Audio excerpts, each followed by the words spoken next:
This is Earl Nightingale with the first issue of Direct Line. The purpose of this new program is to explore ideas, the best ideas from the past and present as they pertain to you and me and the mystery of our lives. Ideas about people, why they do the things they do, and why they don't do some of the things they could do. Why they live the way they do, believe the way they do, work and play the way they do. Our most distinguished and eloquent researchers in the field of psychology and psychiatry tell us that our affluent society has not brought us happiness and joy. On the contrary, people in the highly developed, wealthy nations of the world seem to be suffering from a malaise made up of boredom, apathy, and general depression. And we know that people are at their best, that is, they seem to be happiest and most energetic, when they're striving toward the fulfillment of what seems to them to be good and worthy ideas. Isn't that true? People move mountains and dance and sing far into the night when they're swept up by a great idea. There's something about the human creature that makes him godlike when he's moved by a great idea, and apathetic, bored, and depressed when he's not. Wherever you find boredom, you'll find the absence of a good idea, in a child or an adult.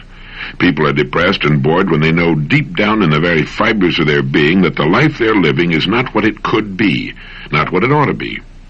We suffer from an all-pervading feeling of guilt when we're living below our true capacities in our work and in our play. And it's beginning to dawn upon the people everywhere that we've been chasing a mistaken concept of what success is all about.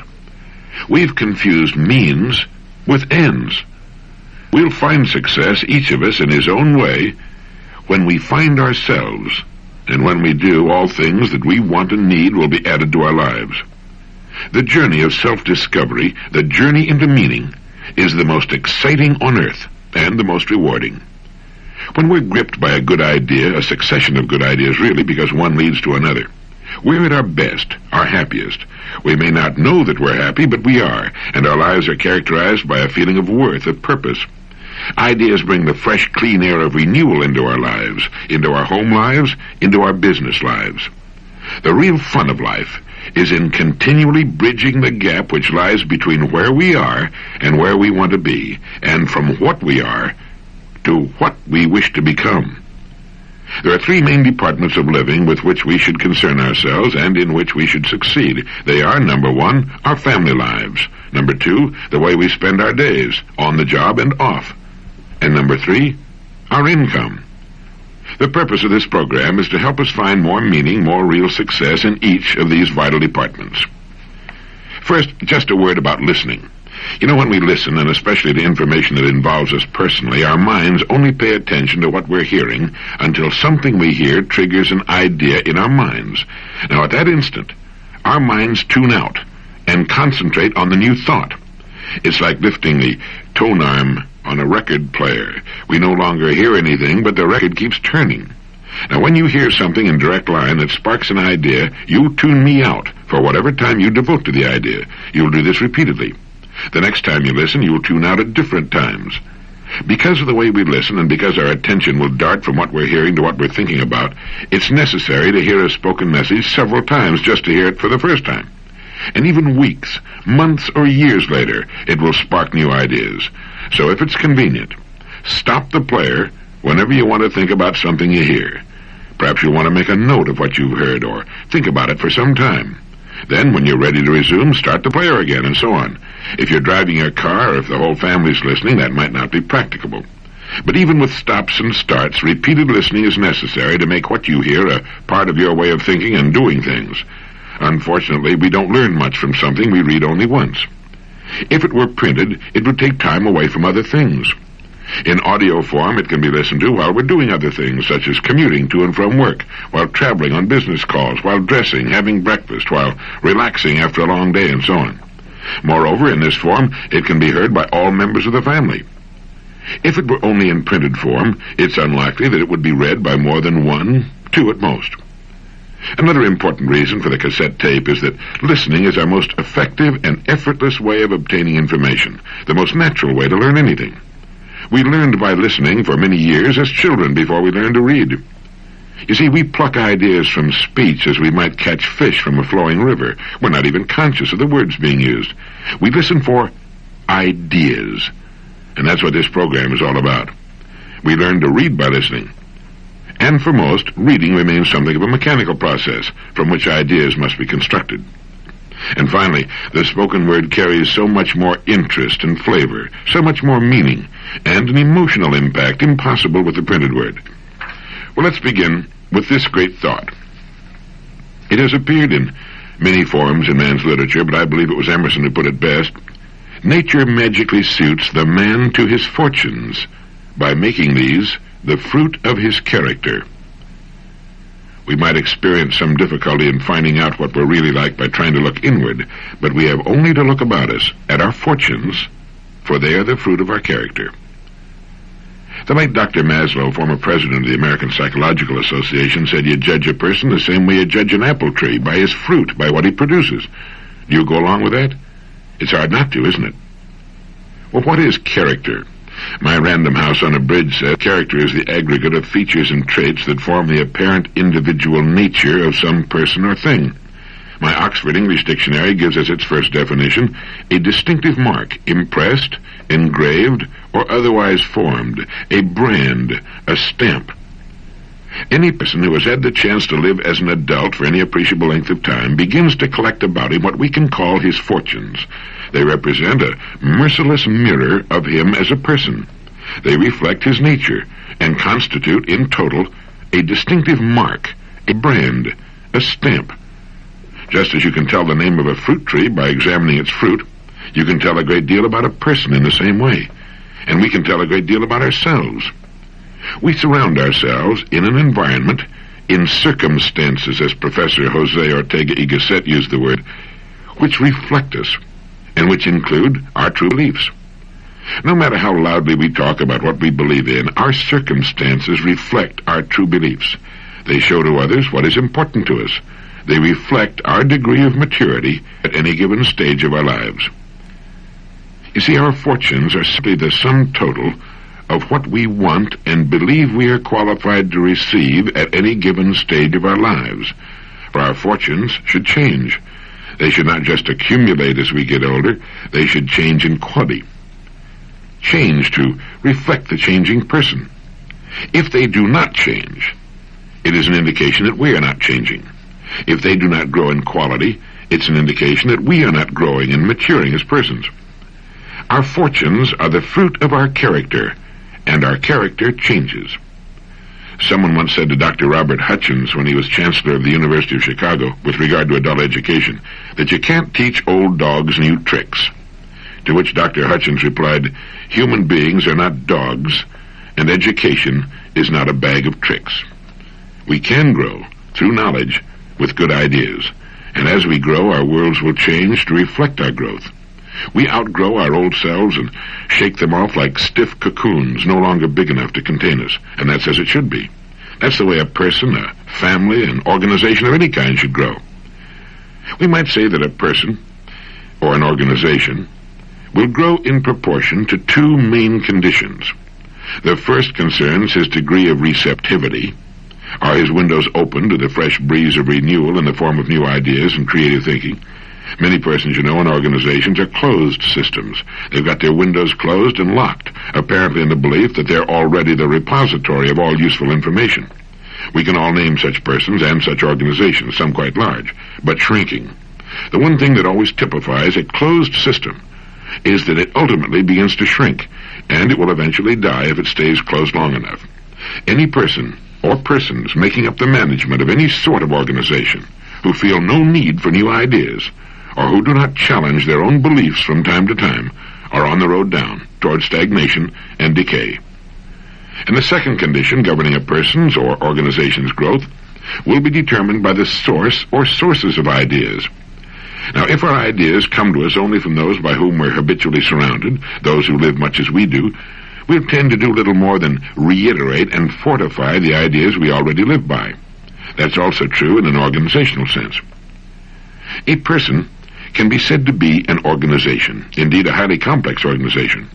Like any other sort of organization, the overall success will be determined by the quality of management. Just as the success of any business or other organization depends for its success or failure upon its management, so does the success or failure of a person depend upon the way he manages himself. We're all units of production. We produce things and words and attitudes which reflect our management.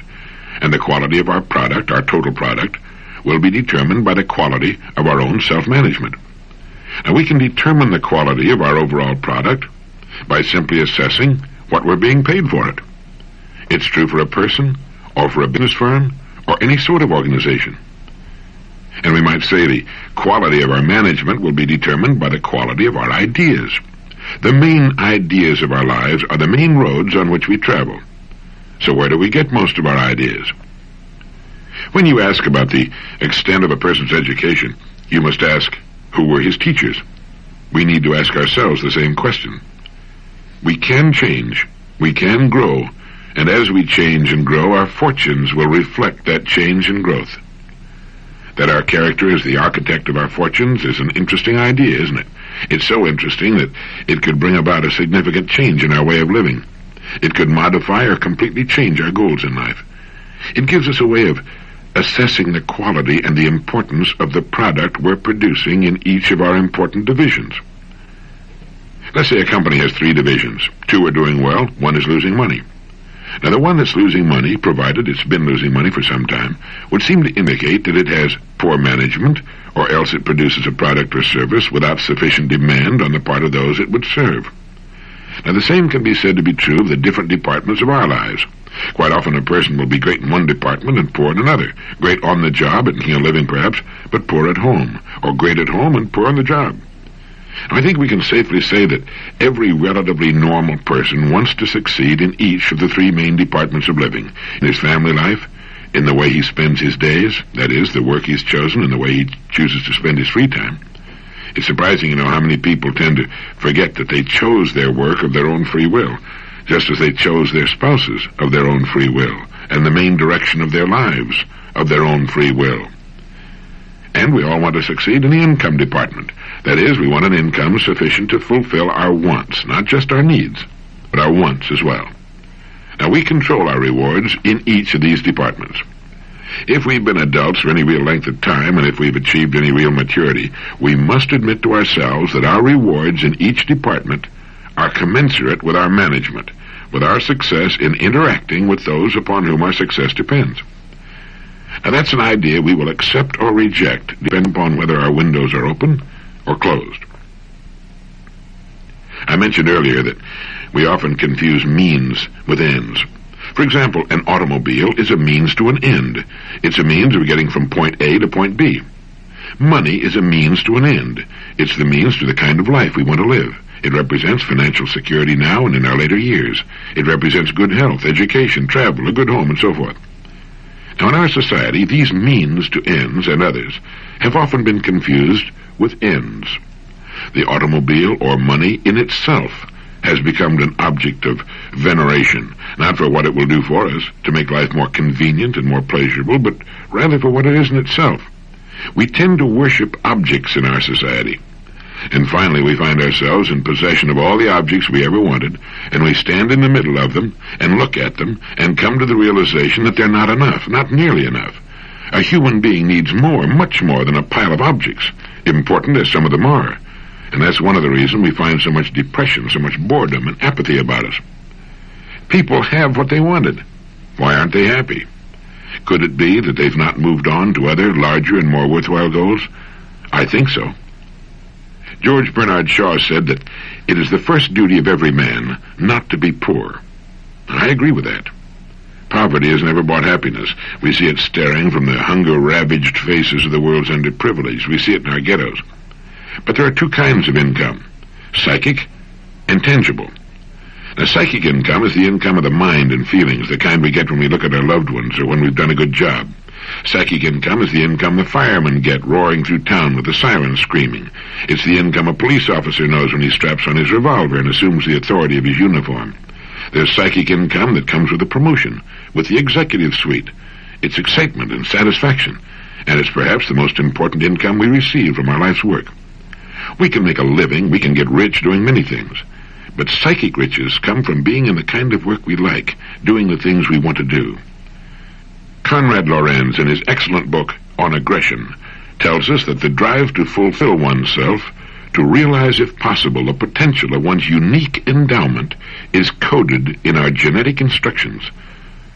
And it's going contrary to our genetic instructions that causes us anxiety, guilt. We seem to know that there's a way to live that's better than the one we're settling for.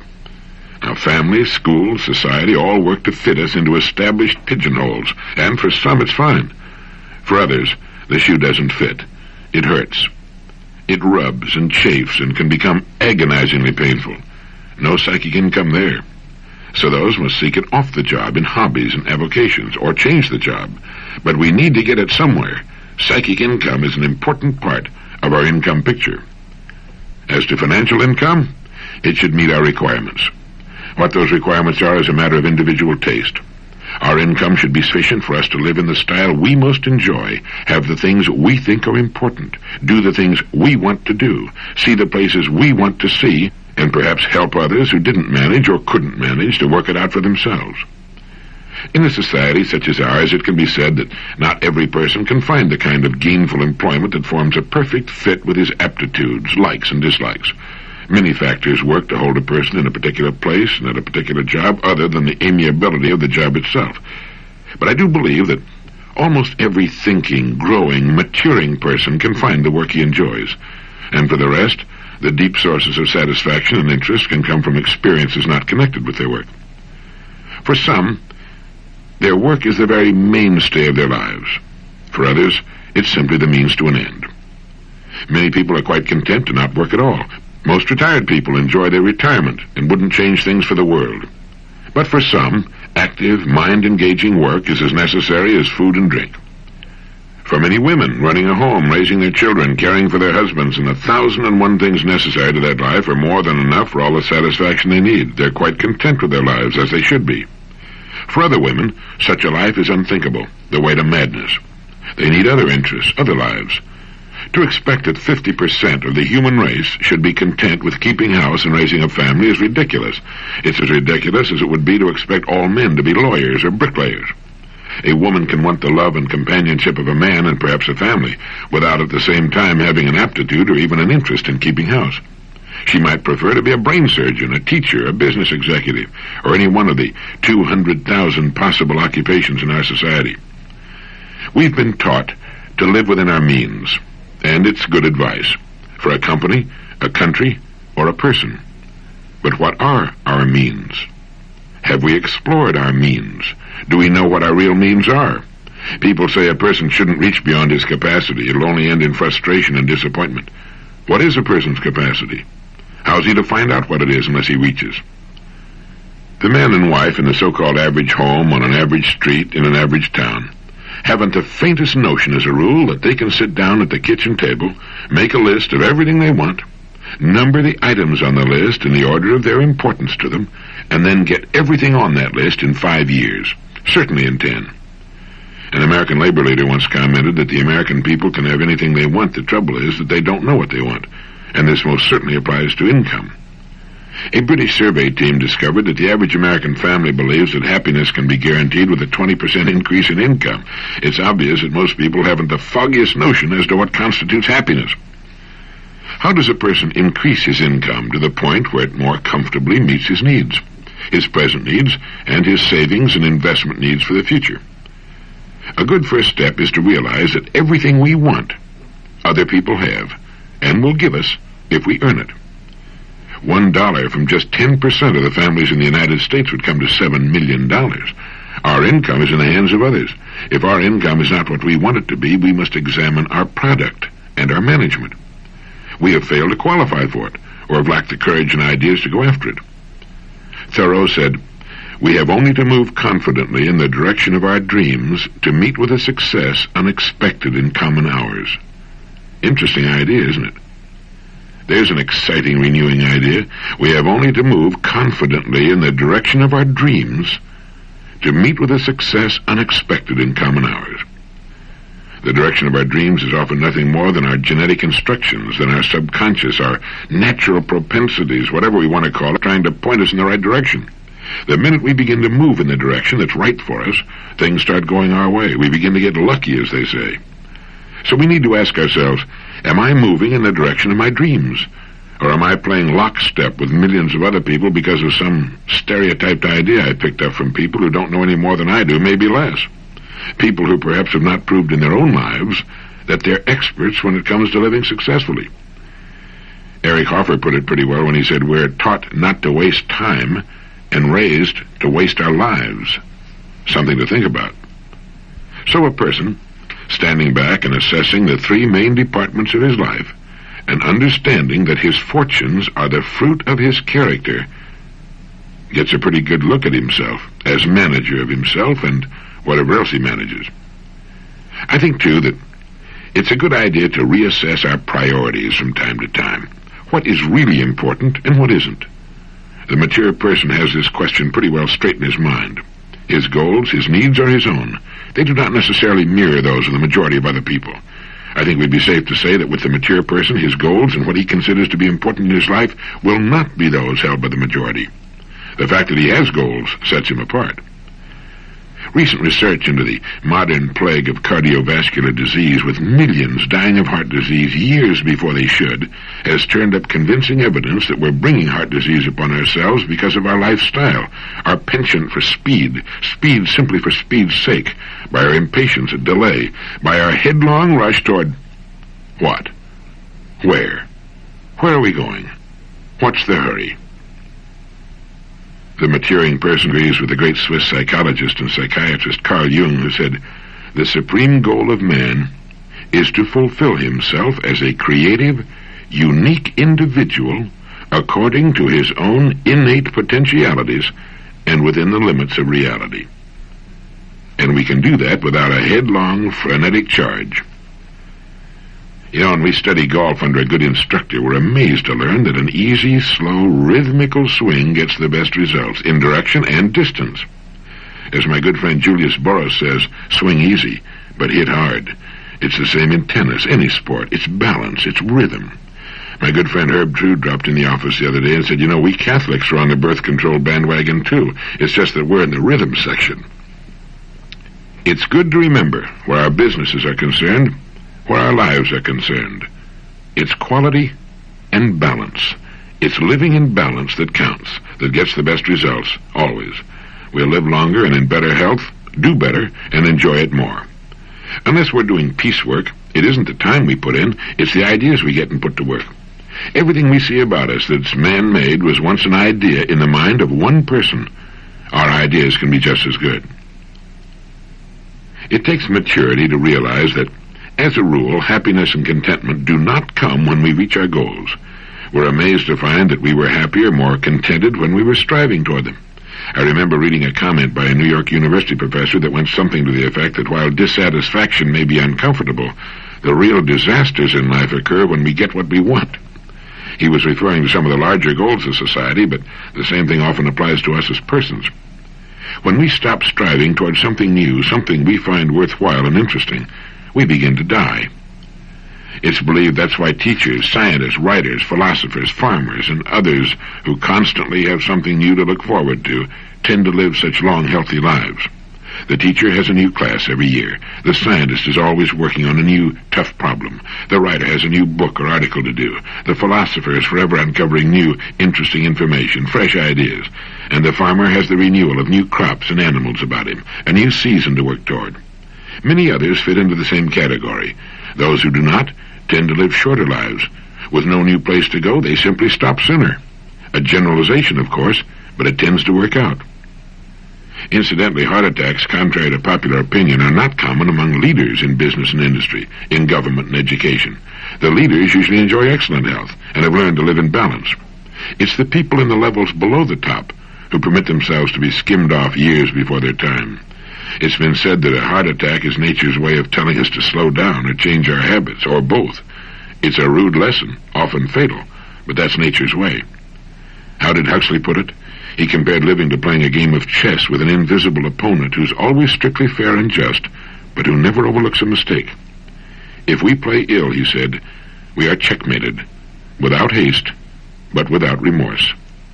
And to those who play well, they're rewarded with the overflowing generosity with which the strong delight in strength. Living in balance, in anything, is the way to play the game well. How did James Allen put it? A calm, strong life is like a shade-giving tree in a thirsty land, a sheltering rock in a storm. You know, it's only when we're calm and at peace with ourselves that the good ideas tend to come.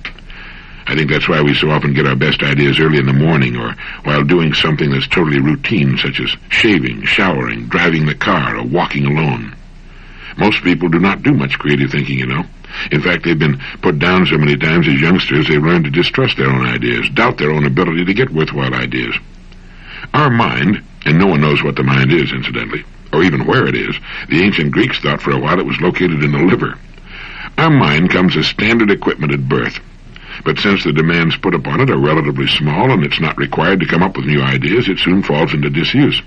As with anything else, what we don't use, we tend to lose.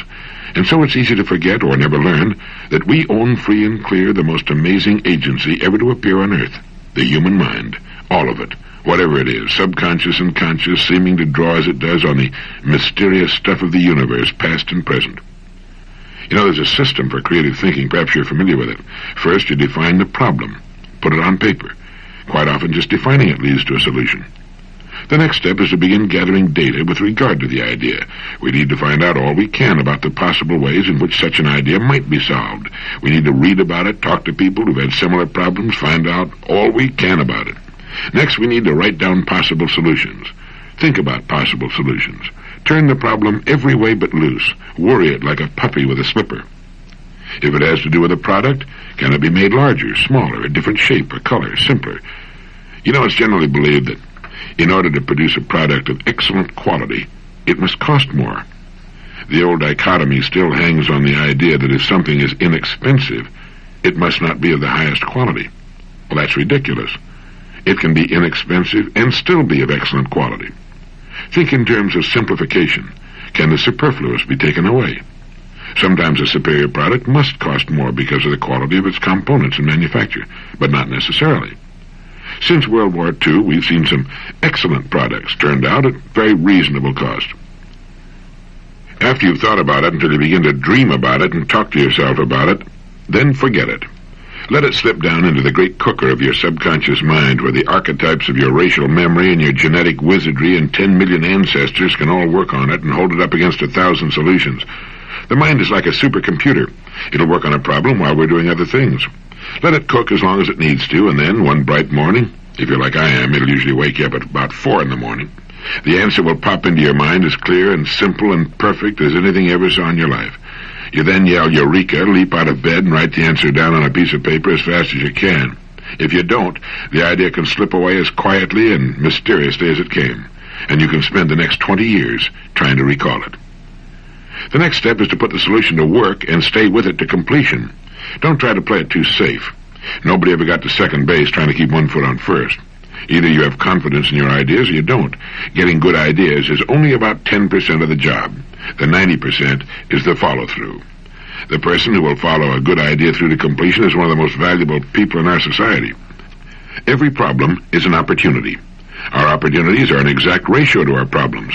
We have great national problems. Therefore, we have correspondingly great national opportunities. The bigger the problem, the better the opportunity. Problem, pollution.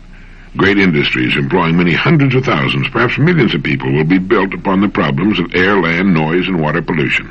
Problem, population.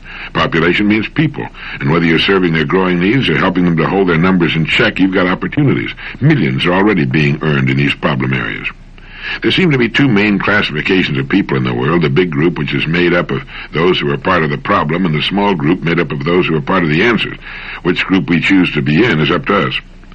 A professor at MIT has said, the changes taking place in the world today are not merely changes from one form of society, one form of technology to another. They're so wide-sweeping that they're taking us from one major epoch of human history into another. We are in an order of change which is completely different from anything our ancestors knew, unless we go back 10,000 years when they invented property, ownership, work and mechanics based on the wheel. Change. Unprecedented, amazing change, and you and I are right in the middle of it. For some, change represents a threat to the status quo. For others, it represents unprecedented opportunity. For me, and I hope for you, change always represents new opportunities for growth, development, for the setting of new goals, for the moving on to new vistas, for the fresh breath of renewal. We don't know much about anything, really, but most of the top people in the disciplines touching on human conduct seem to be certain of two major points. One, the average healthy person functions at a fraction of his true capacity, and two, that the most exciting lifelong adventure is bringing more of our real powers to bear in our lives.